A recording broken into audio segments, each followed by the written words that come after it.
తెలుగుదేశం పార్టీకి కార్యకర్తలే బలమని, పార్టీ కోసం కష్టపడిన కార్యకర్తల బాధ్యత తాను తీసుకుంటానని, ఇంటికి పెద్ద కొడుకులా అండగా ఉంటానని విద్యా, ఐటీ శాఖల మంత్రి నారా లోకేష్ పేర్కొన్నారు.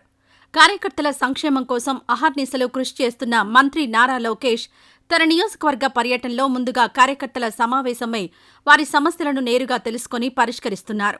ఇకపై ఉండవల్లి నివాసంలో కార్యకర్తలను నేరుగా కలుసుకుని వారికి అండగా నిలవాలని నిర్ణయించుకున్నారు. ఈ నేపథ్యంలో వైసీపీ గూండాల చేతిలో హత్యకు గురైన పల్నాడు జిల్లా రొంపిచెర్ల మండల టీడీపీ అధ్యక్షుడు, మాజీ ఎంపీపీ వెన్న బాలకోటిరెడ్డి కుటుంబ సభ్యులను ఉండవల్లి నివాసానికి పిలిపించుకుని వారి యోగక్షేమాలు అడిగి తెలుసుకున్నారు. అలావలా గ్రామానికి చెందిన వెన్న బాలకోటిరెడ్డి 4 దశాబ్దాలుగా పార్టీ పటిష్టత, ప్రజా సంక్షేమం కోసం పనిచేశారు. దీనిని ఓర్వలేని వైసీపీ గూండాలు అప్పటి వైసీపీ ఎమ్మెల్యే గోపిరెడ్డి శ్రీనివాసరెడ్డి అండతో ఇంట్లో నిద్రిస్తున్న వెన్న బాలకోటిరెడ్డిని తుపాకీతో కాల్చి చంపారు. హత్యకు 6 నెలల ముందు కత్తులతో దాడికి యత్నించగా ప్రాణాపాయం నుంచి బయటపడ్డారు.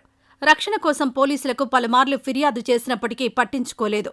కూటమి ప్రభుత్వంలో కార్యకర్తే అధినేత అనే లక్ష్యంతో పనిచేస్తున్న పార్టీ జాతీయ ప్రధాన కార్యదర్శి నారా లోకేష్ వైసీపీ విధ్వంస పాలనను ఎదుర్కొని తీవ్రంగా నష్టపోయిన కార్యకర్తల కుటుంబాలకు అన్ని విధాలా అండగా నిలుస్తున్నారు.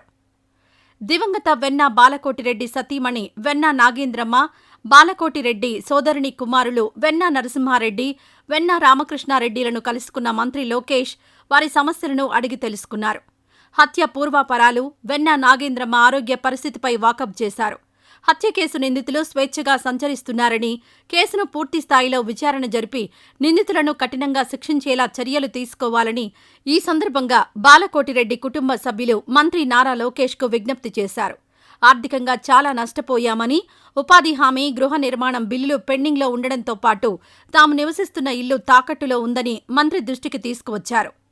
ఈ సందర్భంగా మంత్రి నారా లోకేష్ మాట్లాడుతూ వెన్న బాలకోటిరెడ్డి కుటుంబానికి జీవితాంతం అండగా ఉంటారని భరోసా ఇచ్చారు. పెండింగ్ బిల్లులను చెల్లించడంతో పాటు పార్టీ పరంగా ఇంటిని తాకట్టు నుంచి విడిపిస్తానని హామీ ఇచ్చారు. హత్య కేసు నిందితులకు కఠిన శిక్ష పడేలా చర్యలు తీసుకుంటామన్నారు. వైసీపీ దాష్టికాలకు ఎదురొడ్డి నిలిచిన అంజిరెడ్డి తాత, మంజులారెడ్డి, తోట చంద్రయ్యలే మనకు స్ఫూర్తి అని, ఇంటికి పెద్ద కొడుకులా బాధ్యత తీసుకుంటారని వారికి ధైర్యం చెప్పారు. తమకు మంత్రి లోకేష్ అండగా నిలబడ్డం పట్ల బాలకోటిరెడ్డి కుటుంబ సభ్యులు కృతజ్ఞతలు తెలిపారు. ఈ వీడియో నచ్చితే లైక్ చేయండి. అలాగే మా ఛానల్ ని ఫస్ట్ టైం కనుక చూస్తున్నట్టయితే ఇప్పుడే సబ్స్క్రైబ్ చేసుకుని పక్కనే ఉన్న గంట సింబల్ ని యాక్టివేట్ చేసుకోండి. అప్పుడే మేము పెట్టే ప్రతి వీడియో మీకు నోటిఫికేషన్ గా వస్తుంది. అలాగే ఈ వీడియో పూర్తిగా చూసినందుకు ధన్యవాదాలు.